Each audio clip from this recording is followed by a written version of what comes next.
going on, Jerome's? Minnesota Vikings superstar wide receiver Justin friggin' Jefferson is indeed the wide receiver one of the National Football League. He's a transcendent talent. The term generational talent gets thrown around a lot, but he certainly is. We are watching a future Hall of Famer, a future first ballot Hall of Famer, knocking down all the wood. And the Vikings will work out a deal for JJ long term. It's not about the money. Kwesi and Rob Brzezinski have done a phenomenal job allocating cap space in 2025 and beyond, 100 million plus. So it ain't about the money. And Kwesi knows that JJ is the cornerstone piece of the franchise, as well as if and when you do have your starting quarterback on his rookie contract, you can afford to have Justin friggin' Jefferson. You can afford to have Hawkinson. And JJ is going to be here in purple long term. No muss, no fuss. I do believe that an extension will get done before the start of training camp. They're close last offseason, too. According to Kwesi. But of course, the national media jabroni haircuts and every other fan base, basically, they want to push the narrative that, oh, Justin Jefferson's unhappy in Minnesota. He must want out. He must want to trade. Blah, blah, blah, blah, blah. Minnesota, flyover country. It's a small market. Basically, it's the same thing with Anthony Edwards, where Anthony Edwards, I'm very happy here in Minnesota. I love it here. That's why I signed it. That's why I signed a max extension. Oh, Anthony Edwards must want to leave. Please.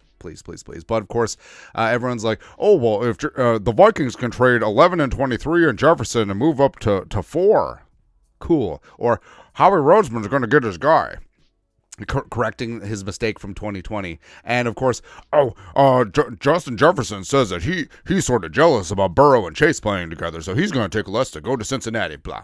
Please. Also, hey, you know what this is from? Investigative journalist Kevin Hart. Okay, cool. Awesome. Good times, man. Also, I love that JJ's got jokes. You told Kevin Hart, hey, you could swim in there. It's fantastic. But bottom line, Justin Jefferson is box office. He is the face of the franchise. Do not trade Justin Jefferson. That's all, man. And Bert Breer over at the Monday Morning Quarterback did up a little Q&A and basically said and confirmed what we already know and understand. So he was asked, will Justin Jefferson re-sign with Minnesota or be traded on draft day? Tom, I believe Jefferson will be on the Minnesota Vikings roster for the foreseeable future. Minnesota's built its offense over the past few years where they go into the season capable of supporting a rookie quarterback. The Vikings have an offensive line anchored by tackles Christian Darrisaw and Brian O'Neill, have skilled position talent such as Jefferson, Addison, Hawkinson, the Sons of Anarchy, Aaron Jones, who they signed in free agency. Minnesota also has a solid quarterbacking infrastructure from coach Kevin O'Connell to OC Wes Phillips, blah, blah, blah, blah, blah, blah, blah. Trading Jefferson would make the whole thing pretty wobbly for a young quarterback. The Vikings pick in 2 weeks. Presumably they find a way to get one. Now, that's not to say that this will be easy. Jefferson was eligible for a deal a year ago. Well, here's the thing, too. Generally, teams and players don't sign extensions with 2 years remaining. And the team is covering their ass just in case the player has a dip in form. And the player is covering his ass because, hey, maybe the salary cap will go to the moon, just like it did this year, right? I think it was a smart piece of business from everyone involved. He's since incurred a year of injury risk and sustained a hamstring injury. Oh, Lord, no. A hamstring injury to a receiver. You don't say. Causing him to miss 7 games. The quarterback's uncertainty would, for a guy with Jefferson's goals, have to be a factor too. And over the past 2 years, since the explosion of deals in 2022, Devontae Adams, Tyreek, A.J. Brown, etc., the receiving market hasn't moved much. Okay, the receiving market hasn't moved much, but the salary cap has already shot up. And also, CD, Amon St. Brown, and Jamar Chase are eligible for deals. Okay, just watch the freaking market. God. Sometimes I despise the media. Anyways, the receiver market has blah, blah, blah, blah, blah, blah, blah. So there's, meaning a correction is coming. Oh, sorry, I blew up. Especially given the scene what's happened with defensive linemen. So where's the number for Jefferson? It's sky high for sure, and more than $30 million per year. It's going to be a challenge to get a deal done, but one I think the Vikings dive headlong into after the draft with the goal of making sure Jefferson is on the rooster for a long time to come. So, yes, the wide receiver contracts, these ain't your dad's contracts. So first off, Tyreek's $30 million per year is basically fool's gold. It's garbage, especially in year 4. But in terms of total guarantee, I do think that Jefferson will surpass $100 million. I think that, say it's a 4-year, $140 million deal with $100 million plus guaranteed, so averaging $35 million per year. I think that's the starting point. And I think that once CD gets paid, once Jamar Chase gets paid, Amon-Ra's eligible, like we said, Justin Jefferson, I think that if Jefferson goes last, which I don't think is likely, but say that he does, I think that you could see Jefferson getting $36-37 million per year. And before you say that's way too much,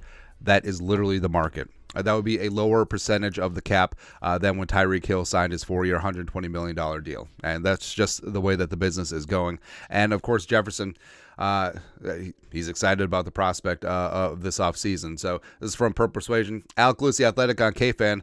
Justin Jefferson is well aware of the Viking situation, and part of that excites him. Quote, I also think Justin Jefferson is well aware of the business dynamics, rooster building, and I think he's aware of what they can potentially do with the new quarterback, and I think part of that excites him for sure. And the whole thing about it, too, is like, yeah, JJ and Kirk had a good working relationship. Jefferson wasn't throwing the ball to himself the first 4 years of his career, and also, I mean, Kurt is 36, and also Kurt is not here, and that's part of the business. And he Jefferson knows that, hey, JJ is going to play for another 12, 14, 15 years, and Kurt wasn't going to play until he's 51.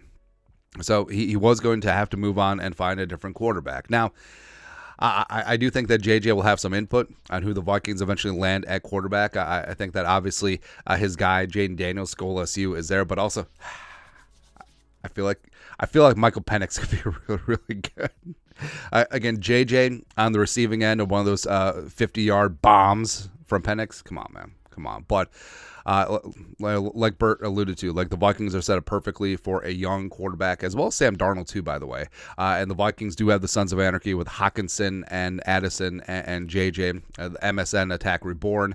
But it's going to be fine. It's going to be good to go. And JJ is going to be like Anthony Edwards, just on the cusp of greatness, on the cusp of championships, on the cusp of becoming the GOAT. That's right here in purple.